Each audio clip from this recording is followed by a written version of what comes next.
It is arguably one of the most quoted and I think least understood lines in all of history. Those who cannot remember the past are condemned to repeat it. It's become wallpaper, hasn't it? Yeah, you see it everywhere. It's cited in political speeches, in classroom lectures, in, every debate about historical policy.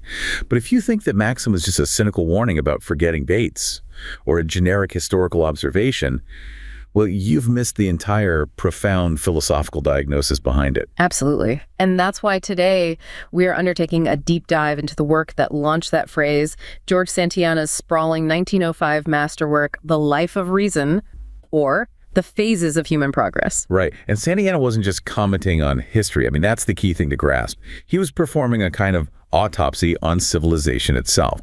He was trying to examine the fundamental mechanics of human failure and, maybe more critically, mechanics of human survival. And you really have to situate the moment he was writing. This is 1905. Exactly. This is post-Darwin, post-industrial revolution.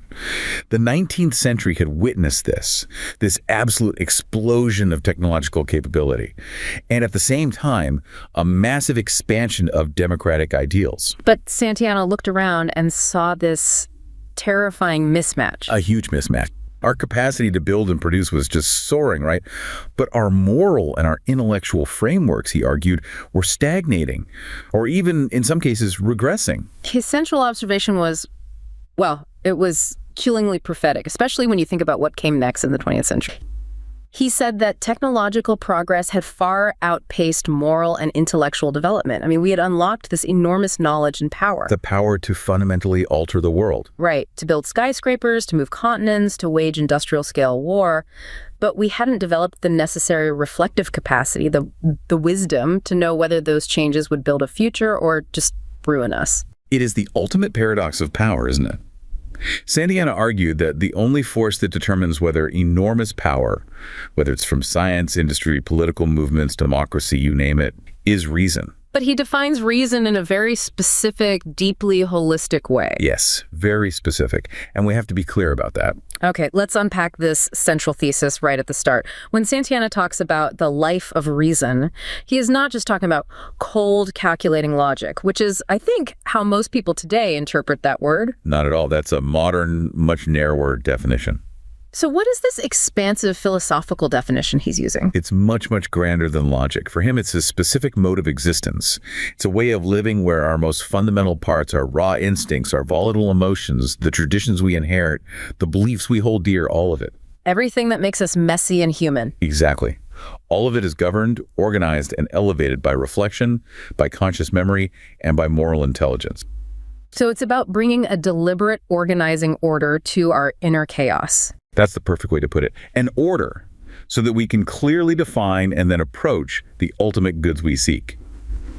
Without that organization, he argues, our power is just aimless energy. It's just raw force prone to immediate collapse. And that puts a completely different spin on that famous quote, doesn't it? Completely. It's not just about recalling historical dates, then. It's about maintaining a constant rational structure in the mind and, by extension, in society. It's a discipline. So our mission today is to explore Santayana's case for why this disciplined reason is the non-negotiable prerequisite for liberty and for survival.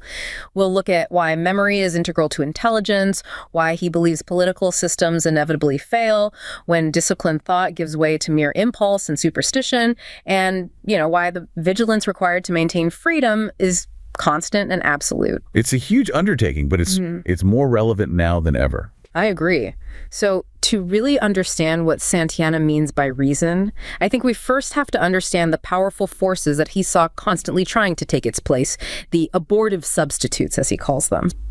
And he begins his whole examination by drawing a really sharp contrast between reason and religion. And this contrast is foundational to his entire critique of society.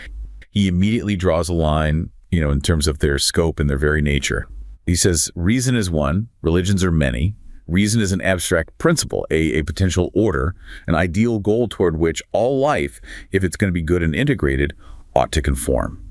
He says it exists in us ideally only, without variation or stress of any kind. Okay, so reason is like a blueprint for harmony. It's the ideal pattern. Exactly. And religions, on the other hand, are the conscious ideas, the hopes, the immediate enthusiasms, the specific objects of worship. They are tangible things. They're concrete. They operate by grace and flourish by prayer. They do attempt to bring order to life, but they do it by weighting life with specific myths, specific fables, and conscious systems. What's crucial to grasp here, though, is that Santayana isn't just dismissing religion out of hand. He acknowledges that it aims at the life of reason. He says that in every age, great thinkers have found a way to take the prevalent religion of their time and give it depth in universal application, trying to pull it toward a more comprehensive rational structure. They are trying to achieve moral order through it. But, and this is the big but, he argues that this pursuit of reason through the vehicle of religion has been singularly abortive. That's his phrase. It sounds like he thinks the intention is noble, but the methodology is just fundamentally flawed. It is fundamentally flawed in his view because religion pursues rationality through the imagination. Through the imagination? What does he mean by that? When religion steps in to explain events, assign causes or define the cosmos, it is acting as an imaginative substitute for science. And when it offers ethical precepts or tries to remold our aspirations, it is acting as an imaginative substitute for wisdom, for that impartial, deliberate pursuit of all comprehensive good. So it starts as poetry, as a beautiful, maybe even necessary cultural product. But the flaw, the fatal error, is when that poetry then demands to be taken literally. Precisely. That is the moment of failure, the moment it claims absolute scientific truth and moral authority. Because its poetic value, its symbolic rightness, would be enormous. I mean, religion deals with the highest themes of human existence: life, death, meaning, morality. It does. But that initial advantage is completely neutralized by the abuse that happens when its symbolic value is mistaken for scientific, literal fact. This confusion leads directly to contradiction, to conflict, and to practical disasters in the real world. How so? Because it substitutes imaginary supernatural remedies for mortal ills. Ills that are either incurable or, curable only by sustained rational human effort. And then it dislocates genuine sentiment by forcing people to cling to gratuitous fictions.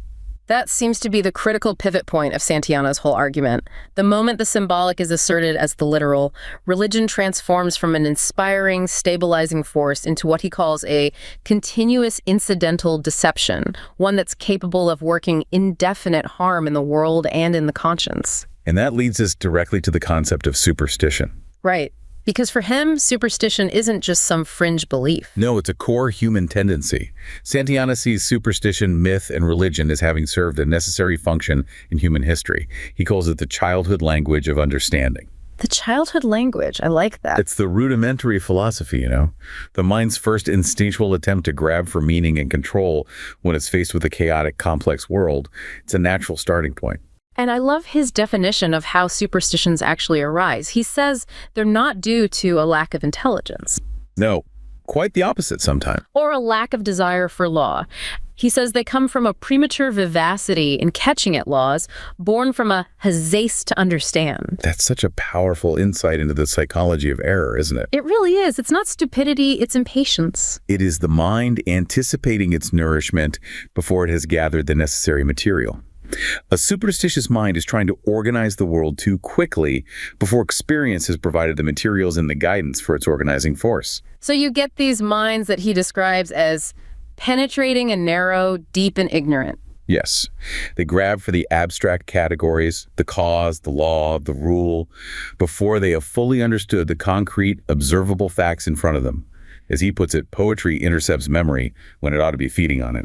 It's a complete inversion of the rational process. And in a society, this leads to the tyranny of the immature mind. It does.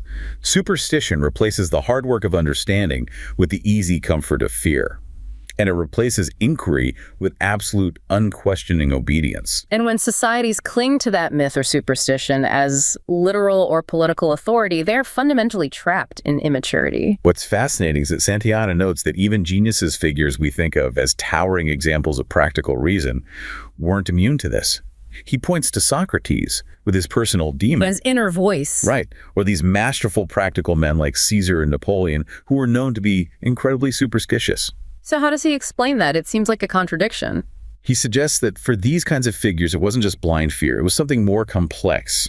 They attached their profound, voluminous, almost instinctive sense of destiny, or what he calls inarticulate science, to some chance external indication, a flight of birds, a strange dream, whatever it was. So the superstition was a vessel for an intuition they couldn't otherwise articulate. Precisely.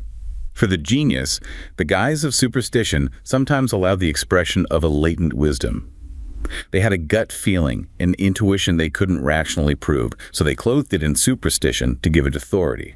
Santayana dryly observes that a benevolent man, if he isn't inclined to skepticism, can always argue that the gods must have commanded what he himself knows to be right. And that just reveals how closely the roots of reason and superstition intertwine.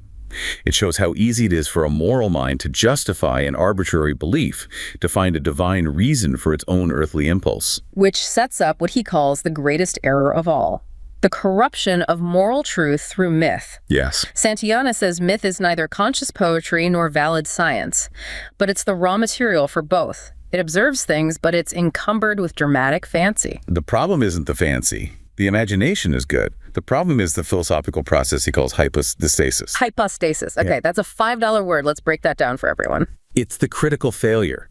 It is the moment where that symbolic myth gets confused with the ultimate moral values it was supposed to express.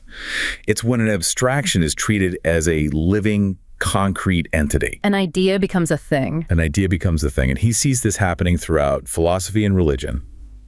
We take moral concepts like unity or truth or goodness, which are functional, observable qualities in the world, and we divorce them from their natural basis. And we hypostasize them. We turn them into these big metaphysical entities. Right, the absolute one, God the creator, or even something more modern like the dialectic of history. And the moment that happens, he argues, they lose their moral utility. They do.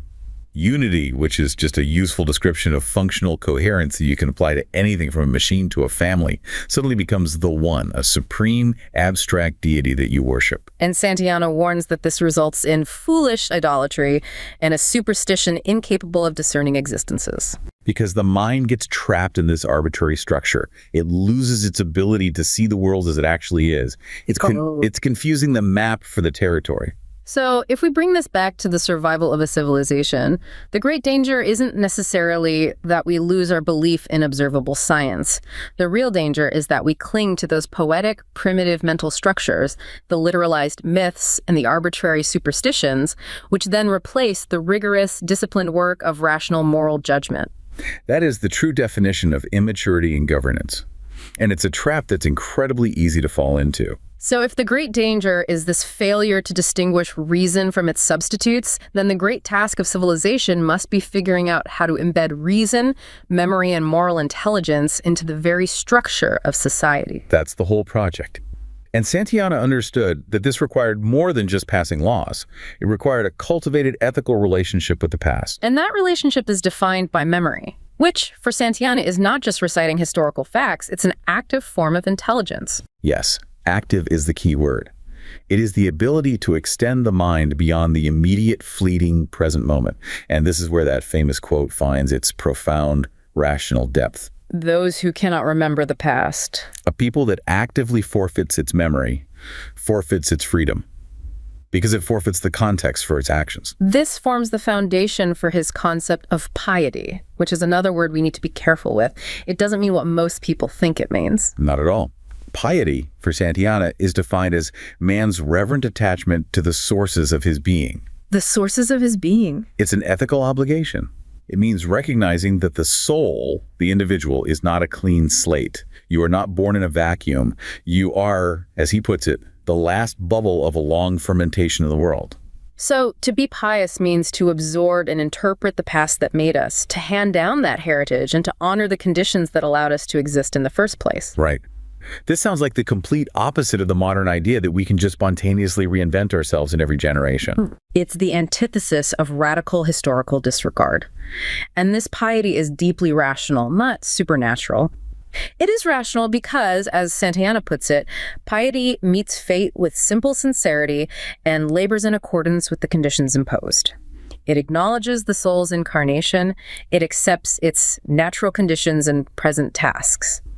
So it's an act of moral humility. It's an acknowledgement that you are the result of a long, complex, difficult physical and cultural evolution. Exactly. And therefore, your first moral duty is to respect the natural and cultural conditions that produced your life, rather than fighting them arbitrarily based on some fleeting impulse. He uses a wonderful, concrete example with the Sabbath to illustrate this. Oh, this is a great one. He says, look, observing a day of rest might be perfectly justified on hygienic, communal, or economic grounds. It's a rational idea. Conserve resources, promote communal well-being. But that prosaic, rational advantage would, in his words, never avail to impose it on irrational wills. Because in an irrational mind that's governed by immediate impulse, why should I stop working and earning money today? Right. Why should I interrupt my immediate gratification for some abstract, long-term hygienic benefit I might not even notice? Precisely. The impulse is always more now. So, to ensure obedience, that rational idea required a mythical sanction. It had to be turned into an act of piety. It had to commemorate sacred traditions and divine commands. The underlying justification was humane and rational, but the irrational world needed the fable to compel obedience. Piety forces discipline on the will. It uses the power of tradition to enforce a rational good. And this framework is absolutely essential for understanding the great experiment of the American founding, which our outline instructs us to really focus on. Yes. Santayana's work frames the Constitution not just as a political compromise, but as this massive, deliberate attempt to embed reason into the core mechanism of power. It was an act of profound philosophical rationalism. It sought to replace arbitrary, volatile authority, the whims of kings, the immediate passions of the mob, the inherited prejudices of the aristocracy. All the irrational forces. All the irrational forces. And it sought to replace them with a deliberately constructed rational structure based on written limits, defined procedures, and disciplined order. It was a deep acknowledgement that liberty, without some kind of internalized rational discipline, simply collapses into chaos or tyranny. And Santayana's work provides the philosophical warning that explains why the framers prioritize things like checks and balances and fixed law over immediate democratic impulse. Let's talk about those checks and balances. They aren't just mechanical, are they? Not at all. They are a philosophical mechanism designed to govern the passionate, impulsive, self-interested will. They force reflection. They delay action. They mandate broad consensus. They're designed to slow things down. They're designed to slow things down and force reason to enter the equation. They ensure that the haste to understand, that impulse that leads to superstition, doesn't translate into hasty, destructive law. The American system is designed to impose piety respect for the sources of its being, the law on potentially irrational political actors. And we can see the inverse of this, the warning, in his discussion of the doom of ancient republics. Right. He looks at civilizations, like those ideal states Plato envisioned, and says they were often incredibly brilliant. They were full of civic life and philosophical contemplation, but they were ultimately brief. And why? He says it was because they were fundamentally unjust. Their definition of justice was too narrow, too contained, too self-serving. They imposed immense sacrifices on their citizens, demanding this incredible discipline, but it was all for an arbitrary end. Like what? Well, say, perpetual military efficiency or the maintenance of a specific class structure. Because the end goal itself was arbitrary and narrowly defined, the entire political system became irrational, no matter how disciplined its citizens were. So the lesson here is that a society that does not actively tend toward abolishing the destructive elements of human nature, less internal competition, external war, is an irrational polity. And that irrationality guarantees its doom. He argues ancient civilizations collapsed precisely because they defied external forces and internal pressures they refused to rationally address. So it's a powerful, perpetual warning against any government that fails to incorporate something more universal than just its own narrow self-interest. It needs true, radical justice. Which brings us to perhaps the most beautiful and I think necessary concept in this work, the requirement for rational justice, which Santayana calls charity. And again, this is a word we have to redefine. It has nothing to do with pity or weakness or giving money to the poor. Right. It's a philosophical term. Justice, he says, must be radical and imaginative. And charity in this context is an all-penetrating courtesy. All-penetrating courtesy. What a phrase. It forces the mind to transgress its own personal limits and imagination. It forces you to attribute inherent value to rival forms of life. So it's the ultimate form of objective empathy. You have to recognize that every creature, every system, has an intrinsic right to its own flourishing, and that your own moral perspective is not the only legitimate one in the universe. It is rationality applied universally. And this highlights the critical difference he draws between primary and secondary morality. Okay, what's that distinction? Primary morality, which is born from the first framers and discoverers of moral ideals, the true wise men, is charitable, it's subjective, and it's inherently ready to forgive. It understands the underlying impulse behind an action, even a wrong one. And secondary morality. Secondary morality, which is the kind we often see dominating public discourse today, is founded on prejudice. It is fanatical, and it is ultimately ruthless. Because it's built on inherited conclusions, not on examined premises. Exactly. These are the retailers of moral truth, as he calls them. They thunder conclusions without remembering the premises upon which those morals were originally built. They know nothing of true justice or mercy or comprehensive reason because they lack the radical imaginative intelligence, the charity required to understand the original impulse they're trying to suppress. And the moment you substitute the complexity of charity for the simplicity of fanaticism, you lose the ability to sustain a rational republic. You've lost it. True justice requires recognizing intrinsic value and ensuring that any necessary restriction or moral condemnation is made unwillingly, pitifully, only under the stress of force majeure supervening necessity, and never, ever by antecedent hate or arbitrary prejudice. That's the hard, constant work of reason. It's not easy. It's the hardest work there is. So if piety provides the foundation honoring the past and our given conditions, then the second phase of reason, which he calls spirituality, provides the ultimate goal. Right. This is all about looking forward, about defining and pursuing the ideal. Spirituality, for Santayana, is living in view of the ideal. A spiritual man, he says, is one who successfully organizes his entire material life, making it a transparent and transitive vehicle for a rational, defined purpose. That rational purpose provides the economy for life. It simplifies the natural chaos of the world, and it allows the spirit to use life efficiently, with perfect detachment and freedom from the noise of immediate impulse. It's a very clean philosophical definition of what a purpose-driven existence really is. It is, but the relentless enemy of this clarity is what he calls worldliness. And it seems to be the default setting for a society that has lost its way. What is worldliness exactly? Worldliness is the condition where minds are highly rational and efficient in everything except their first principles. They're masters of the means, but have completely lost sight of the ends. That's it perfectly. They pursue instrumental processes, the accumulation of money, the gaining of status, the acquisition of efficiency, as if those were the ends themselves. So the worldly person is incredibly busy, maybe incredibly successful by all the external metrics, but they never stop to examine why they started the pursuit in the first place. Never. And the result, according to Santayana, is inevitable. Vanity, waste, and essential tedium. Tedium, even if they're rich and powerful. Especially then. Worldly minds adhere to conventional quantitative standards. How much did we earn? How fast did we grow? Without ever asking about the quality of that achievement or its ultimate human value. Their production becomes an essential waste, and their activity an essential tedium, because it serves no rational, integrated ideal.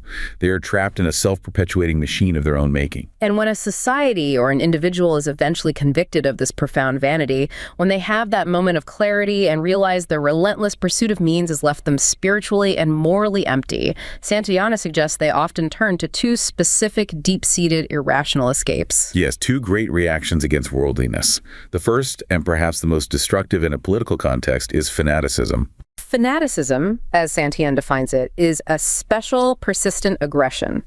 It addresses the vanity of worldliness by focusing all of its energy on one single, intense, highest duty. Right. It drives out all competing thoughts, all lesser motives, all subsidiary satisfactions.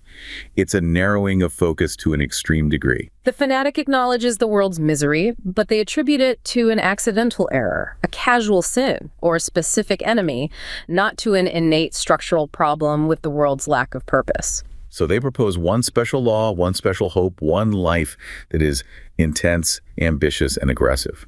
They've simply exchanged one set of arbitrary means for another, more violent set. But the irony, the ultimate irrationality of it is that the choice of that special law or that special institution is purely arbitrary. It's completely arbitrary. It is not justified by reason. It can only be justified by the satisfaction it affords to the very same desires and energies it boasts to have conquered. So the fanatic is just rationalizing their own impulse, their own aggression, and giving it a moral costume. That's it. They're using an intensely focused irrationality to cope with the generalized irrationality of worldliness.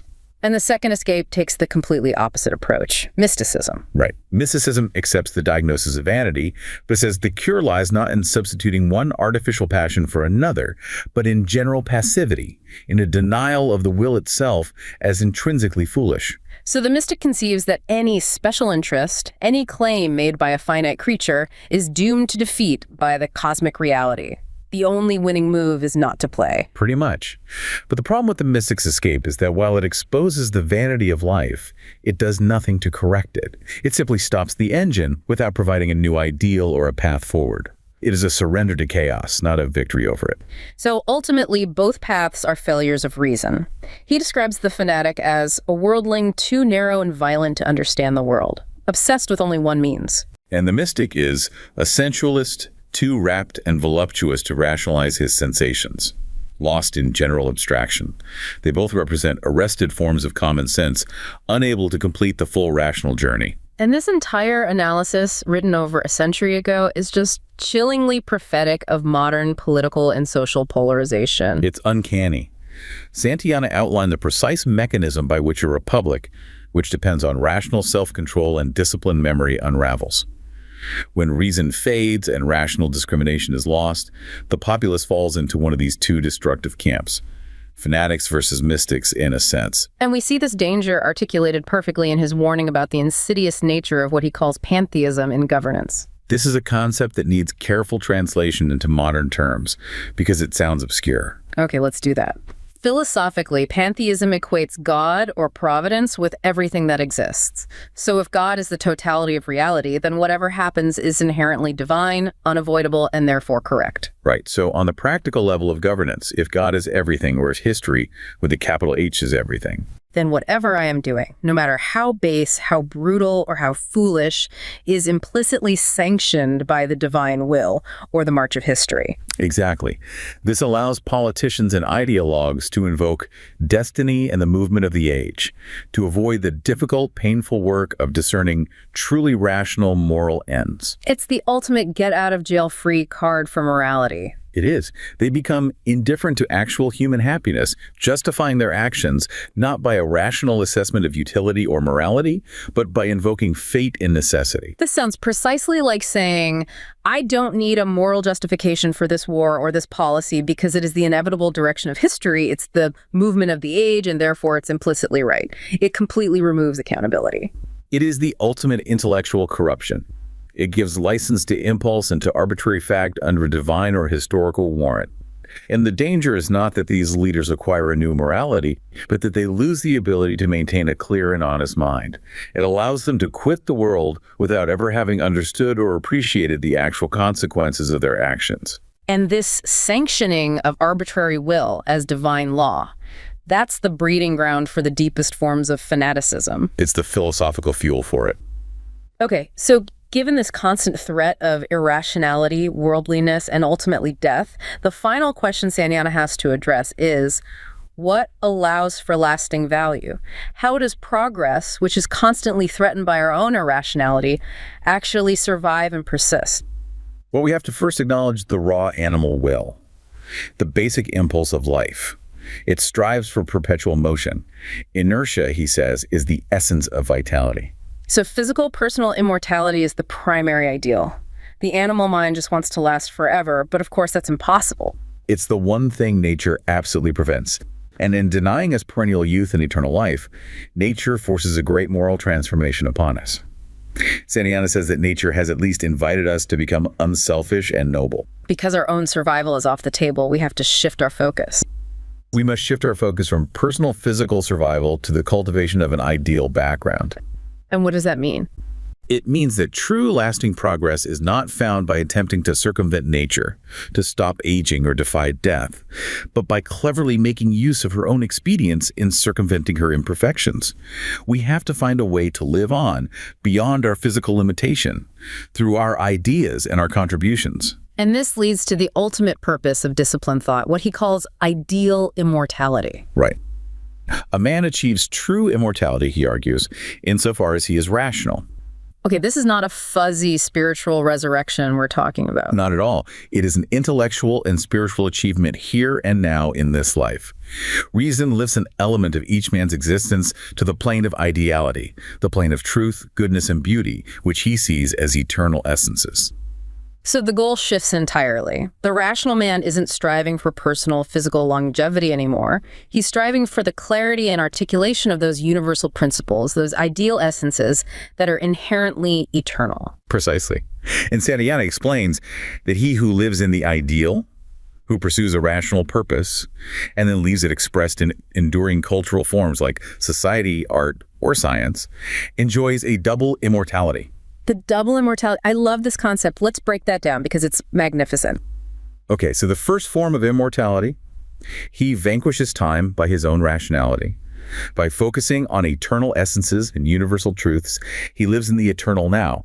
He identifies himself with what is spiritual and timeless in all spirits, regardless of when they lived. So he achieves a kind of philosophical transcendence in his own lifetime. He's living on a different plane. Yes. And the second form of immortality, his influence lives again in all rational beings who adopt his principles, his ideas, his framework, his contributions to the life of reason. They're not physical, but they become reincarnations and perennial seats of all in him which he could rationally hope to rescue from destruction. So if Thomas Jefferson's rational political structure endures, he achieves this second immortality through every citizen who rationally engages with it and keeps it alive. That's the perfect example. His rationality lives on in the system he helped create. And this completely reframes the purpose of civilization and governance. It means that true religion or true civilization is entirely human and political, like that of the Romans, the Greeks, and the Hebrews. Yes. They focused on the civic and moral life here on Earth. They weren't obsessed with creating some supernatural machinery to avoid the consequences of life and death. They were trying to build a rational order for living.